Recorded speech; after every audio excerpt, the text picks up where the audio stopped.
Good morning guys, and welcome back to Damo Drives, and welcome to the brand new 2024 Ford Kuga. Now this is actually the full hybrid electric vehicle. Now about 4 years ago I did review the PHEV, which is the plug-in hybrid, and they are quite different. So we're going to go for a drive. We're going to have a chat really about why you'd get this car, some of the features of it, what it's generally like out on the road. So I've never sat in this particular generation of car, so and I've only got it for 25 minutes, so it's going to be a bit of guesswork working out where things are.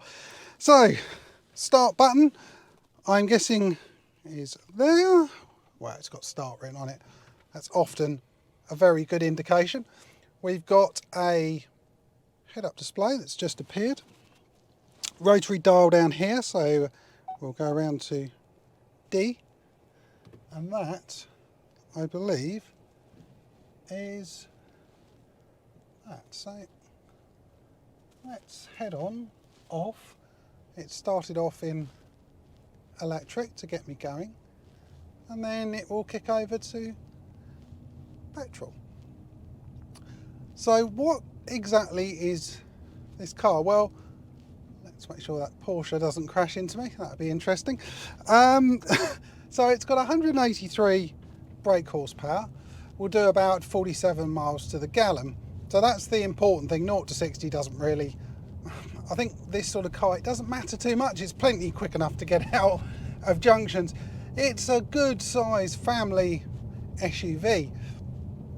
I really like the plug-in hybrid version of that, but it wasn't really a car that I would consider getting because I don't have somewhere to charge it. Now, let's talk about the difference between a full hybrid, what we've got here, and a plug-in hybrid. So, plug-in hybrid, as the name does suggest, means you can plug it in. So it takes about 3.5 hours, and out of that, you'll get a small amount of electric power. So you can drive in just electric mode only. Now with that, you can charge it up using the 2.5 litre Duratec engine as found in this car as well. So as the battery does deplete, it can charge it back up again. But using it in that way, as I found in a previous video, is really not a good way of using a plug-in hybrid. If you're not going to charge it, I really wouldn't recommend getting a PHEV. Now, the full hybrid system is very, very different. We've still got the 2.5 litre Duratec engine up front. We've still got an electric motor, but we've got a very small battery in here. And the car will use regenerative braking and a bit of engine power to put some power into that battery. You cannot plug this in.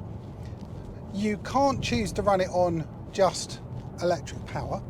It literally is down to the car to decide on, oh, hang on. Yeah, this is like a typical British road, big old potholes and bumps. Anyway, where were we? Back we go.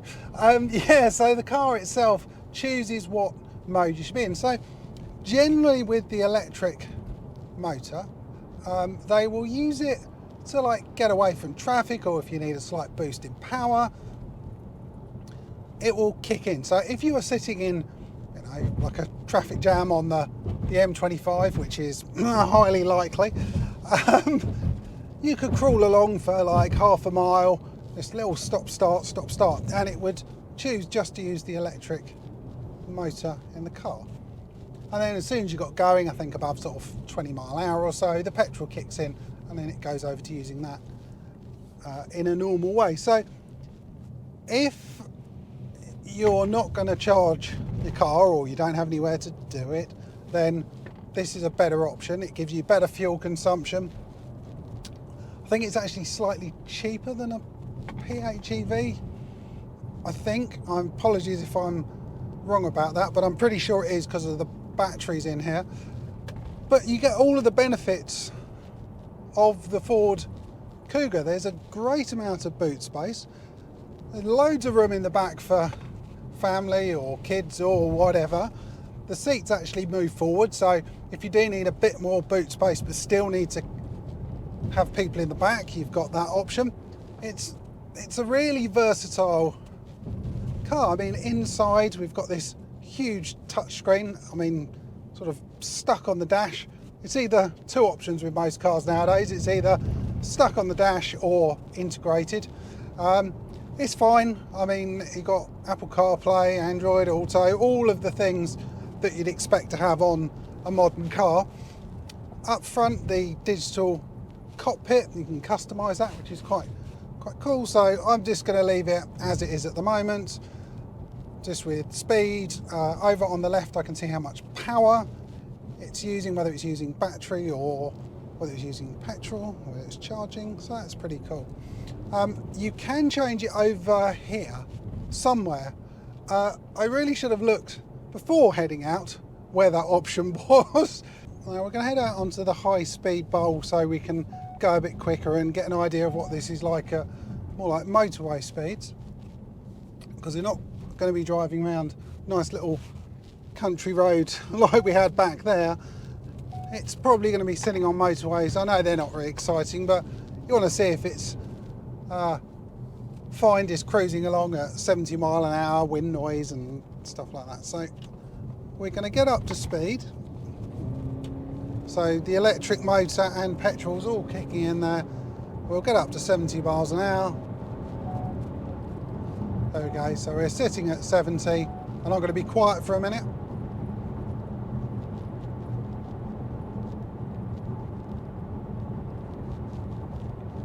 So that's not too bad at all. A little bit of tyre noise, but it's pretty well insulated and it's comfortable. It's quiet.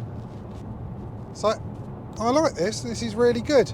I mean, this, to me, a full hybrid system would suit me way more than a plug-in hybrid or even an electric version. Yeah, it just makes more sense. I mean, if you're going to buy this as an individual rather than through a business, then it's a good choice. Obviously, the plug-in hybrid makes a lot of sense if you're buying this through a business, because you'll certainly get some benefits off of doing that. So yeah, cruising speed absolutely fine. Now we can pretend we're in Germany on the autobahn, so we can get up to 100. We're getting there. There we go. So it's 100 now. Just a little bit more wind noise. Really doesn't feel. That's absolutely fine. Yeah, it's not troubling it at all. So that's good. So we'll slow down and go back to motorway cruising speed. Now overall, I think this is a great car. It's got loads of room. It'll make a great family car. The fact the seats can move forwards and backwards slightly in the back to give you more boot space. It's quiet at motorway speeds. You'd certainly fit, 2 or 3 kids, a pushchair, loads of stuff in here, which is exactly what you want. And yeah, I'm just quite impressed with the car. Overall, what would I change? Maybe the infotainment system is a little bit dated. It's not quite as fancy as some other manufacturers, but it works absolutely fine once you put your Android Auto or Apple CarPlay up there. Reasonable fuel consumption as well. I mean, this press car, so we're at a test ground, remember, and it's being thrashed around various places, and it's still getting 34.7 mpg, which I think is good considering the size of the vehicle. It looks smart. So yeah, I think it's definitely worth consideration if you're after, a family SUV. I'd love to spend a bit more time with the car and just get to know it. We have got different driving modes, and unfortunately I don't have the time to go through all of it in the short period of time I've got it, which is 20 minutes, and understanding a car in 20 minutes is not the easiest, but hopefully this is giving you a sort of a slight flavour. It's like an aperitif to what the full review, if I can get hold of one for longer, would be like. Anyway guys, I'm waffling yet again, maybe to be expected on this channel. So if you like me waffling about cars, then hit the subscribe button, it'd be very much appreciated. If you've enjoyed this video, please give me a thumbs up. Any comments or questions, please put down below. And I'll see you on the next video. Thanks for watching.